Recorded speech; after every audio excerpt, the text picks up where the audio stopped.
It was a chilling scenario. Three men posing as HOA officials attempted to force their way into a quiet suburban home deep in the middle of the night. Hiding behind fake badges and a fabricated sense of authority, they clearly thought no one would dare question them. They banked on fear and confusion, keeping the family silent. However, they didn't count on Mark Davis, a retired Navy SEAL and protective father who drew a line they would profoundly regret crossing. Wait until you hear how this tense standoff unfolded and why, in the end, justice didn't just knock, it kicked down the front door. It all began with a knock.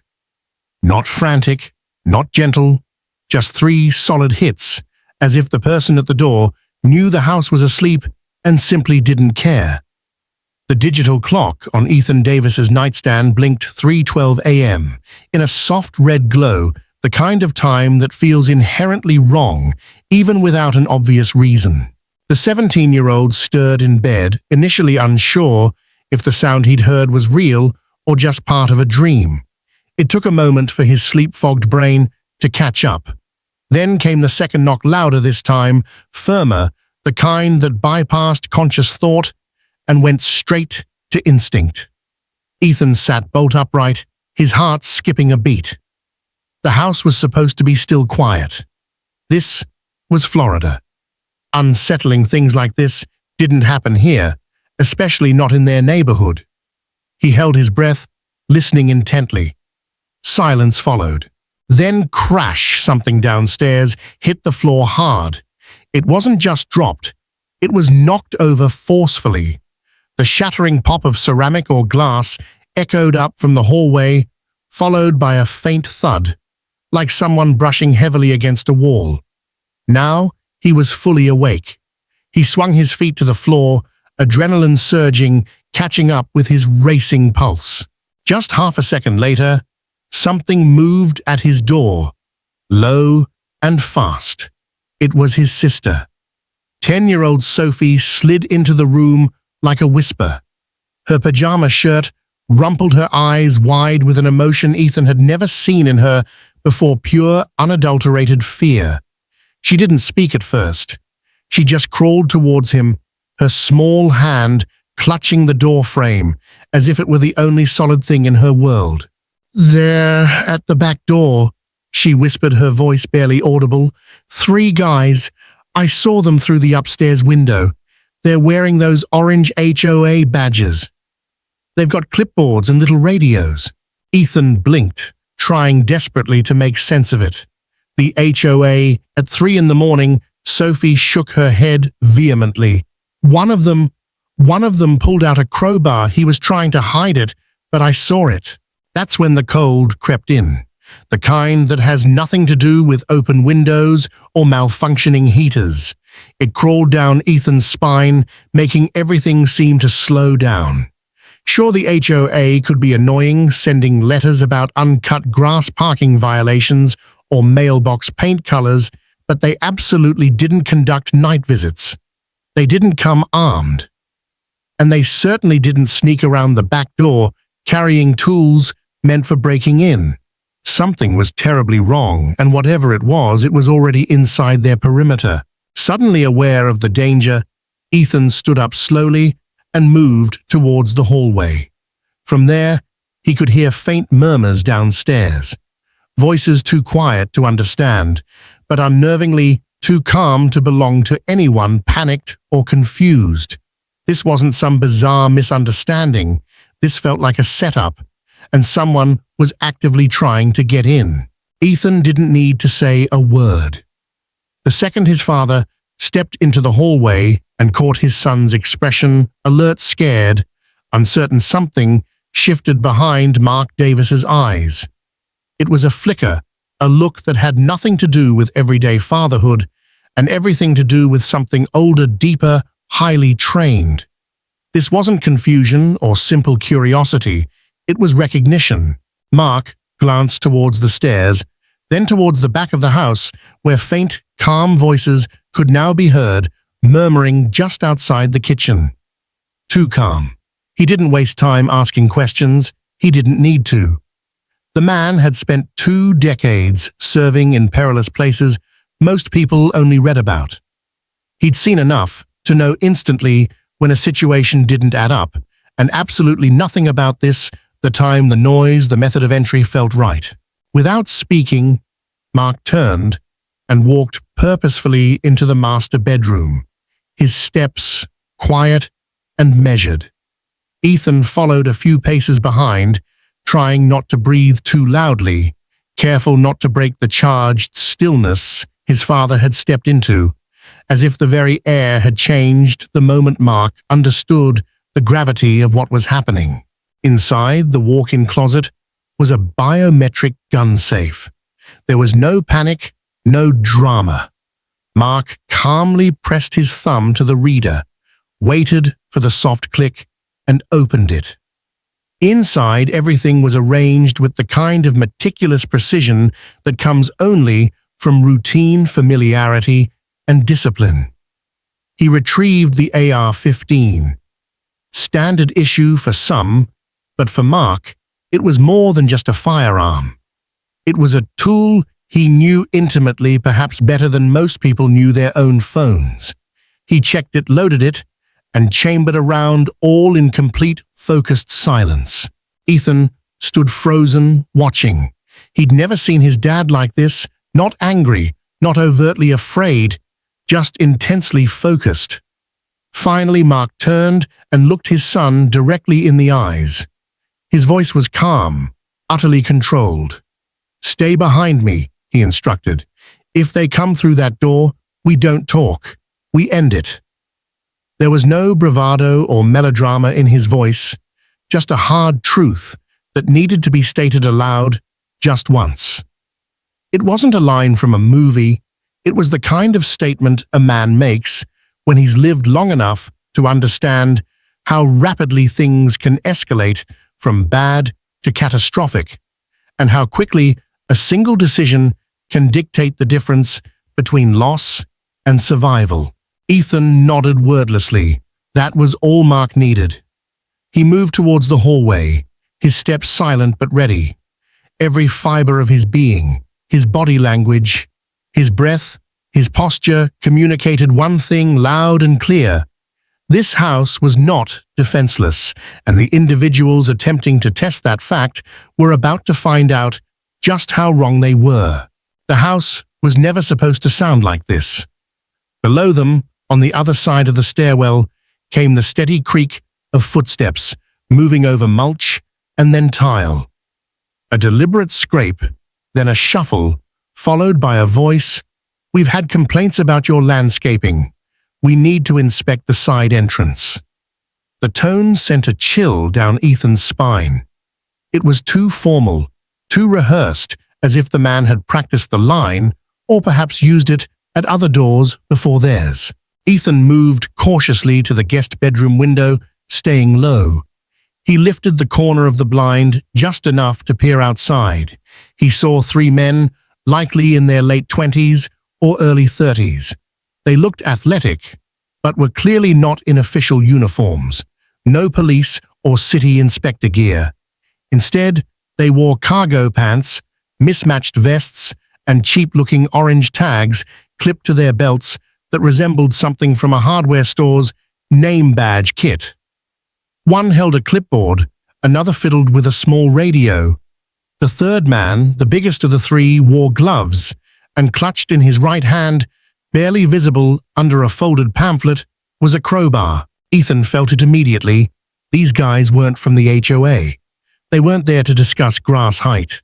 They were playing a part, but the performance was thin, the edges frayed. These weren't inspectors, and they clearly weren't planning on leaving peacefully. By the time Ethan turned to check, Mark was already halfway down the stairs. His movements were silent, almost unnaturally fluid, reminiscent of his days back on patrol, clearing rooms, ghosting through potentially hostile buildings. Ethan followed from a safe distance, his heart pounding, trying desperately not to step on any floorboard that might creak. From below came more noise. One of the men tried the back door handle, rattling it vigorously.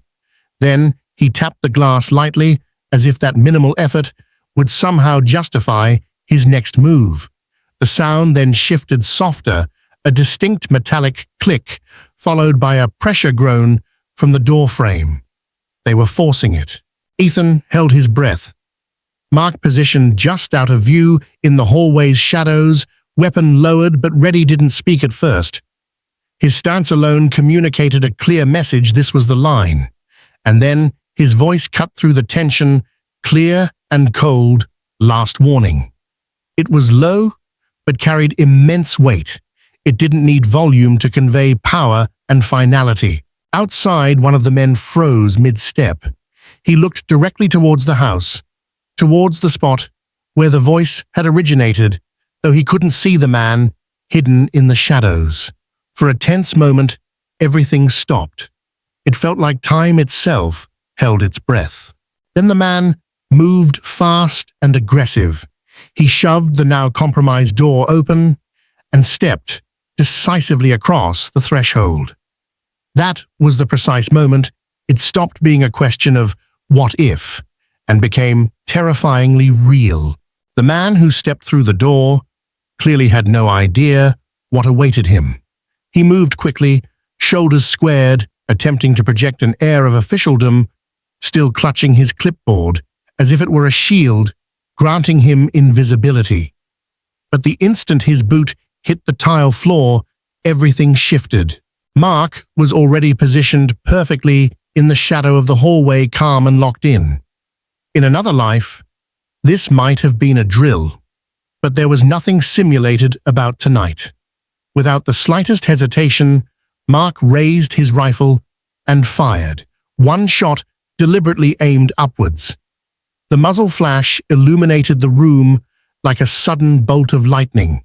The ceiling cracked audibly as the round struck true, and a cascade of plaster dust rained down like dry snow, mixing with the startled gasp that followed the overwhelming sound. In the confined space of a quiet suburban home, a single rifle shot echoed like an explosion. For a heartbeat, everything froze again. Time stretched, thickened. Then Mark's voice broke the silence. Down, face on the ground. It wasn't a shout, nor was it desperate.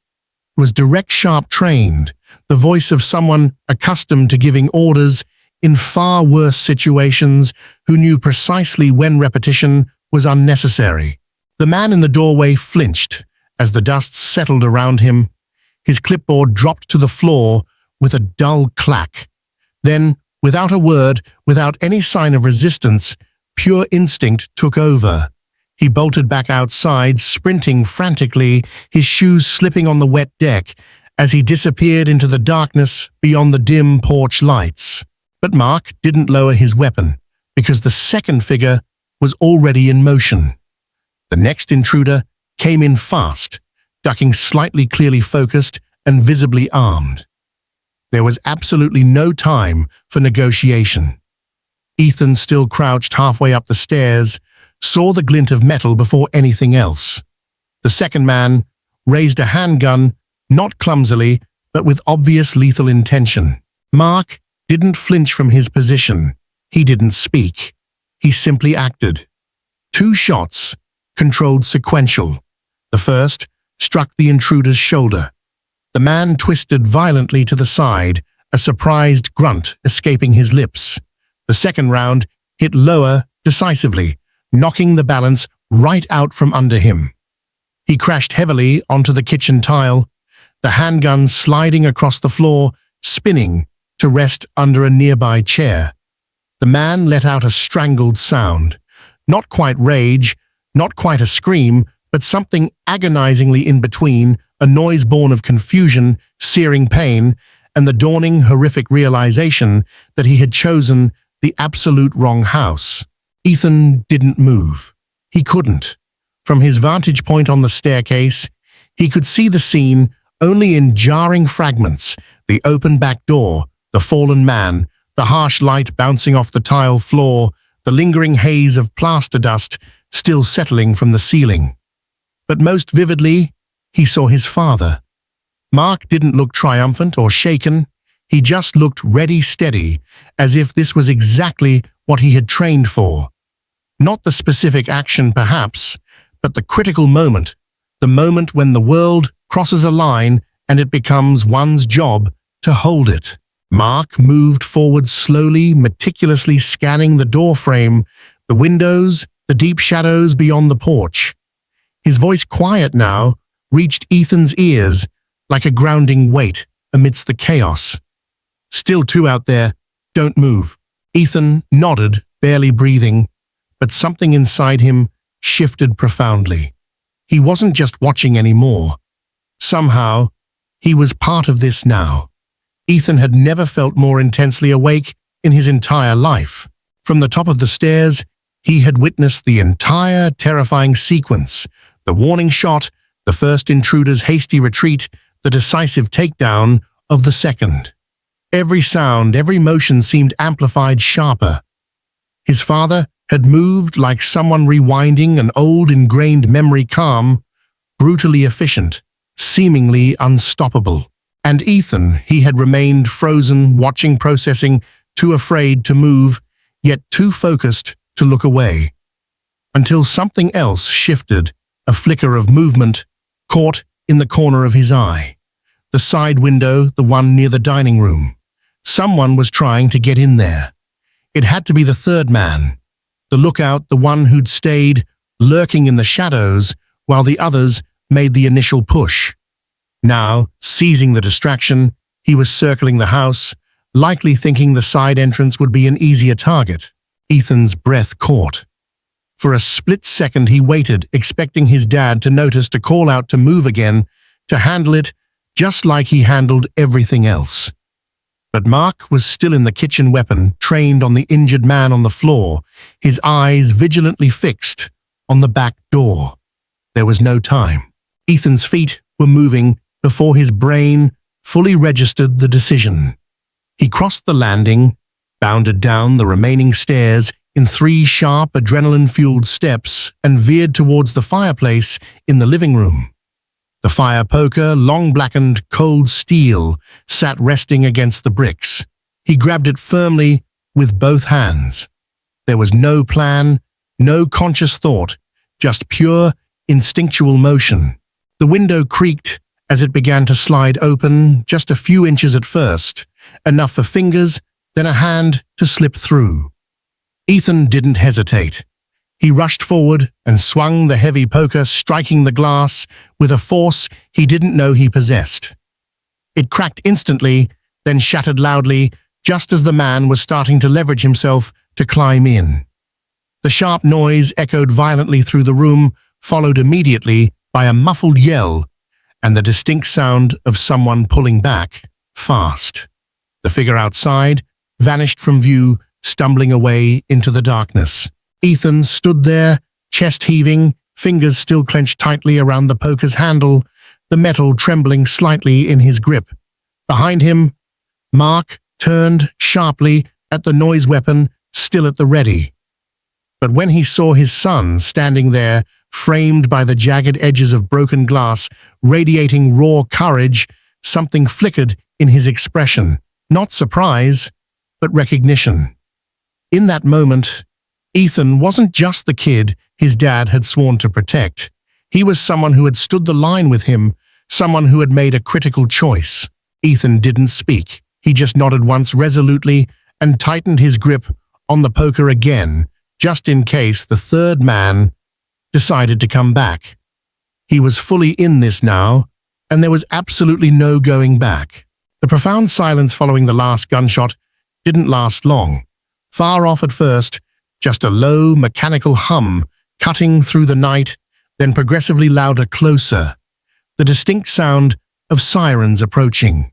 Soon, blue and red lights bled into the quiet neighborhood like rising floodwater, splashing erratically across garage doors, front porches, and the dew-covered roofs of the surrounding sleepy houses. Predictably, dogs started barking up and down the street. Curtains twitched in nearby windows. Somewhere, a motion-activated security light flickered on, adding to the surreal illumination. Ethan remained near the broken window, still gripping the fire poker, tightly breathing hard, as if he'd just run a mile underwater. The weight of the night was finally beginning to settle upon him. His father Mark, however, remained composed. Not tense, not relaxed, just still watchful, intensely present. He knew from hard-earned experience that the most dangerous part of any engagement wasn't always the immediate threat itself. Often, it was the aftermath, the chaotic period when good intentions could collide with misunderstanding, and the truth had to fight its way into the light. So he prepared. He carefully laid the AR-15 on the dining room table, ensuring the chamber was open and the safety engaged. Then he stepped away, raising his hands slowly, fingers spread wide. When the squad cars pulled up seconds later, 3 black and whites followed closely by a marked K9 unit. The street lit up like a movie set. Doors flew open, boots hit the pavement, and officers moved quickly, weapons ready, voices sharp and commanding. "Hands where we can see them." Mark didn't flinch. "Inside, I'm unarmed," he called out, his voice calm but carrying clearly. 2 intruders injured. 1 fled on foot east side of the property. Flashlights cut through the interior darkness of the house, sweeping over furniture, floorboards, the stairwell. The lad officer approached cautiously, weapon lowered, but eyes intensely alert. When he saw Mark, standing just inside the front door, open stance, steady voice, direct gaze, something in the officer's own posture shifted subtly. His tone leveled. "You the homeowner?" "Yes," Mark confirmed. "Name's Mark Davis, former military. My son and daughter are upstairs. Everyone's safe." He stepped back as the officers entered, fanned out, and began systematically securing the scene. In the kitchen, they found the second man still on the floor, already stabilized by Mark's makeshift first aid, a clean dish towel cinched tightly around the shoulder wound to slow the bleeding. Nearby, the first intruder's discarded clipboard and fake HOA badge lay conspicuously on the tile. Outside, in the backyard, officers spotted movement by the bushes. The third suspect, the one Ethan had forcefully stopped at the window, had attempted to slip away, but collapsed just short of the neighbor's fence, likely hampered by injuries from the broken glass or the fall. He was restrained without further incident. The fourth man, apparently a lookout who Mark had accounted for but hadn't materialized until now, the one who'd vanished into the woods after the initial confrontation, was gone. A K9 unit started a track, but quickly lost the trail in the dense undergrowth bordering the property. Inside, Ethan sat silently on the living room couch, the fire poker resting beside him like a strange trophy. He stared at it, the sheer weight and adrenaline of the night finally catching up to him. A young, calm officer crouched beside him, asking quiet, careful questions. "What's your name?" "Ethan, you okay?" Ethan nodded slowly. "Yeah, I think so." Outside, neighbors began to appear cautiously. First 1 or 2, clad in robes and slippers, then more, phones inevitably in hand. Whispers passed between them like ripples spreading across a pond. Was it a break-in? Is everyone all right? Did someone really fire a gun? Didn't they say something about the HOA? Amidst the swirl of flashing lights and hushed questions, Mark stepped outside. A paramedic briefly checked his vitals, but he waved the attention off politely. "I'm fine," he stated simply. "Just want to make sure my kids are okay." And thankfully they were. A few minutes later, a senior officer asked Mark to walk him through precisely what happened. He recounted the events plainly, factually, from the initial knock to the sight of the crowbar at the window, from the clear warning shot to the armed entry, and finally to his defensive response. There were no embellishments, no dramatization, just the unvarnished truth. The officer nodded thoughtfully as he took detailed notes. From everything I'm hearing, Ashal, he remarked, you handled this by the book. Mark offered a tired half-smile. That's always the idea. Hours later, long after the scene was cleared, the injured intruders, transported under guard and statements meticulously taken, a local reporter inevitably caught wind of the incident. The initial headlines speculated wildly.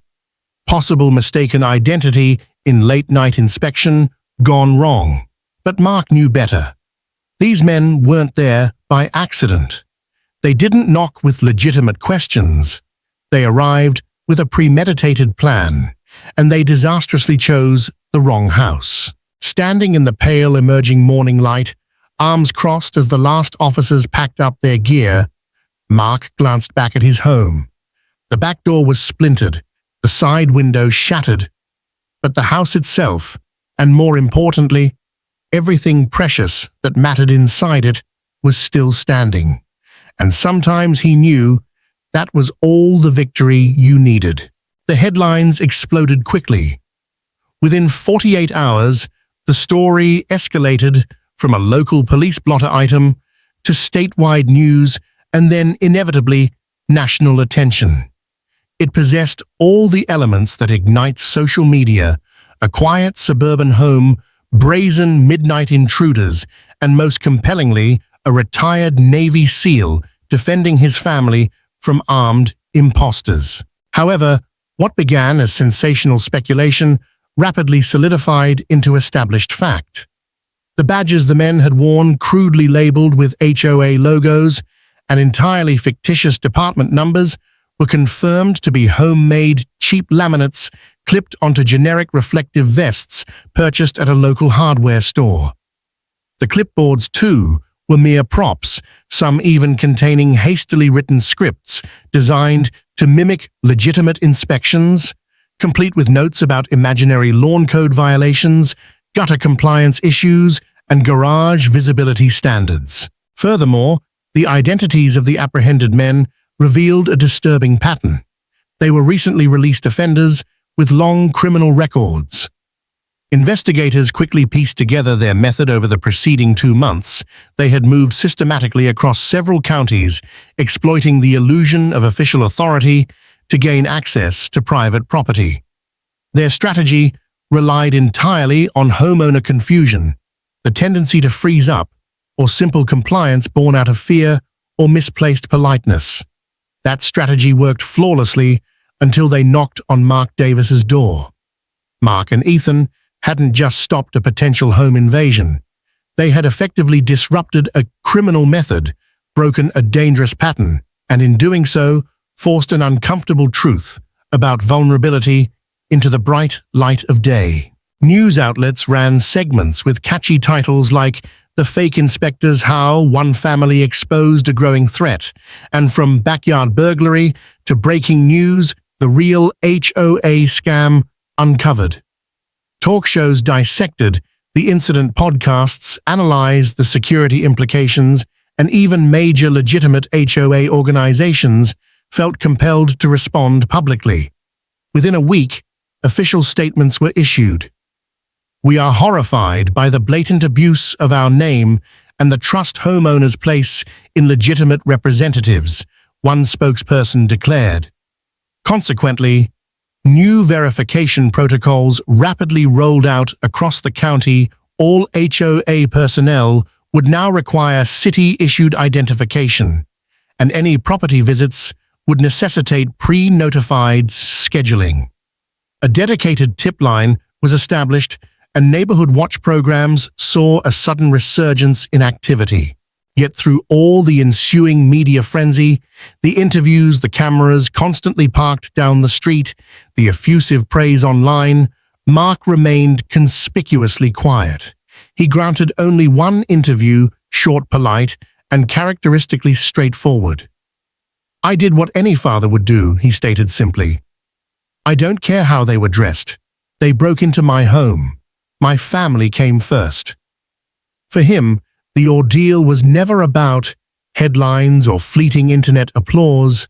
It was about the profound relief of walking past Sophie's room the next morning and hearing the steady rhythm of her breathing, fast asleep under her favorite blanket.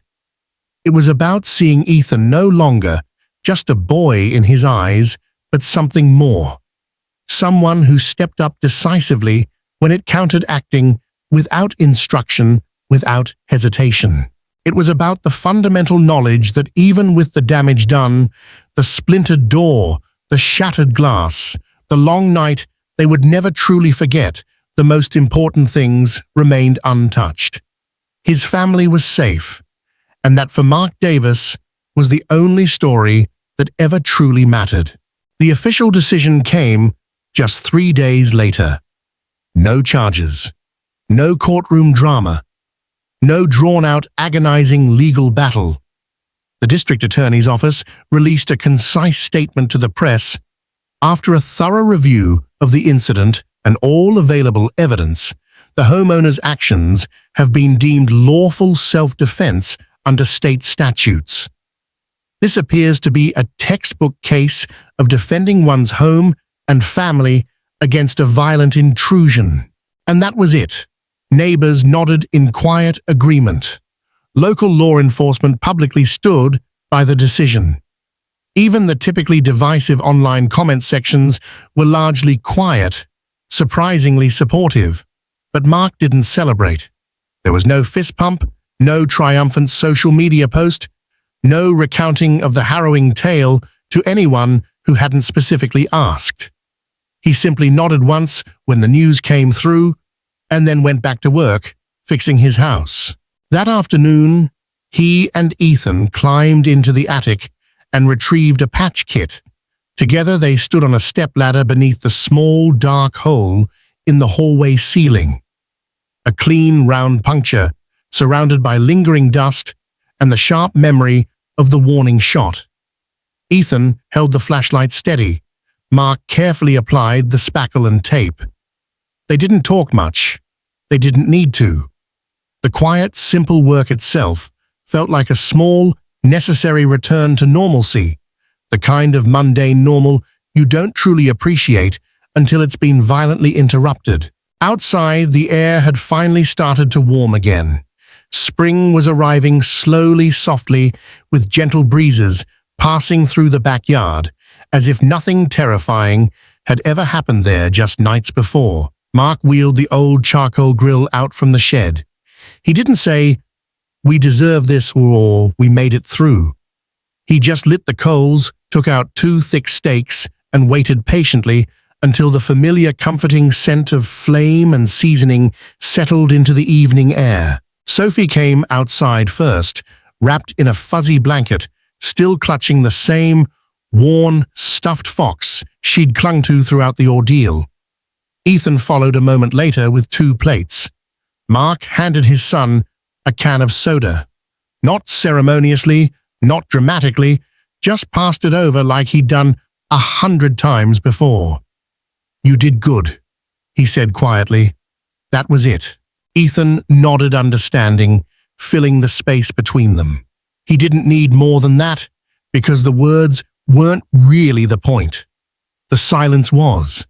The ordinary was. The peace they were painstakingly rebuilding, one ceiling patch, one shared meal, one knowing glance at a time, was the true reward. Time passed, as it inevitably does. The police reports were filed away. The news broadcasts stopped looping the same dramatic 20 seconds of security footage. The neighborhood gradually resumed its familiar rhythm. Garbage trucks rumbled faithfully on Mondays, sprinklers buzzed awake.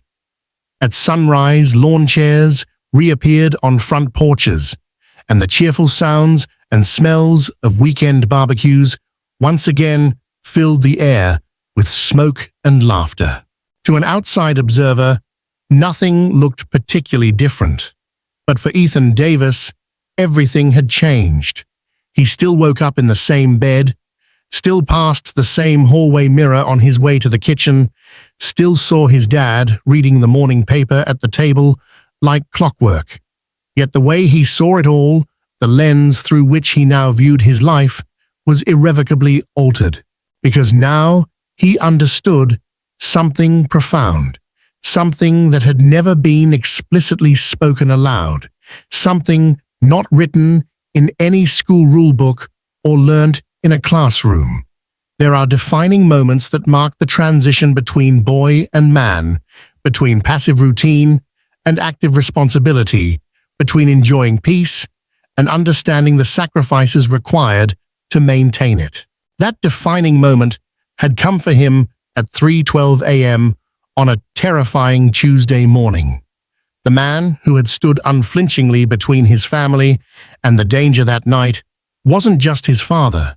He was the embodiment of the line, the crucial line between right and wrong, between safety and imminent threat, between the life they cherished and what it could have instantly become in one devastatingly wrong second.